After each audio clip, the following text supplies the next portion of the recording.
அனைவருக்கும் வணக்கம். இப்போ நம்ம பார்க்கக்கூடிய அக்குபஞ்சர் புள்ளி SP5. SP means spleen. ஸ்ப்ளீனுடைய 5வது புள்ளி எங்கே இருக்குது அப்படின்னு பார்க்கலாம்.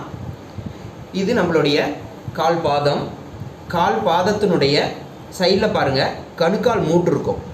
அக்குபஞ்சர் படி கட்டை விரல் சைடு இருக்கிற கணுக்கால் மூட்டு உட்புற கணுக்கால் மூட்டுன்னு சொல்லுவோம். அதே போல் இந்த பக்கம் சுண்டு விரல் பக்கம் ஒரு கணுக்கால் மூட்டு இருக்கும். இதை நாம் வெளிப்புற கணுக்கால் மூட்டுன்னு சொல்லுவோம். இந்த புள்ளி எங்கே அமைந்திருக்குன்னா உள்புற கணுக்கால் மூட்டில் தான் அமைந்திருக்கு. இதில் பாருங்கள், இது உள்புற கணுக்கால் மூட்டு. நம்மளுடைய கால் பாதம் பார்த்தோம்னா தரையில் வச்சுருக்க மாதிரி சமமாக இருக்கணும். இதுவும் பார்த்திங்கன்னா 90 டிகிரி இருக்கணும். இப்போ இது கணுக்கால் மூட்டு.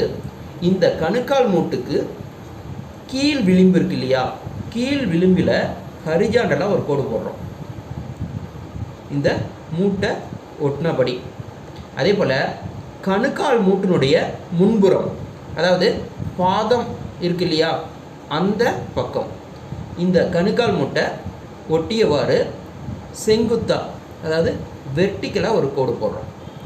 இந்த 2 கோடும் மீட் பண்ணுற மீட்டிங் பாயிண்ட் இருக்கு இல்லையா, இந்த இடத்துல நம்மளுடைய ஆள்காட்டி விரலை வச்சுட்டு காலை முன்ன பின்ன அசைஞ்சோம்னா நம்மளுடைய ஆள்காட்டி விரல் ஒரு குழி மாதிரி ஒரு பள்ளத்தில் உட்காரும்.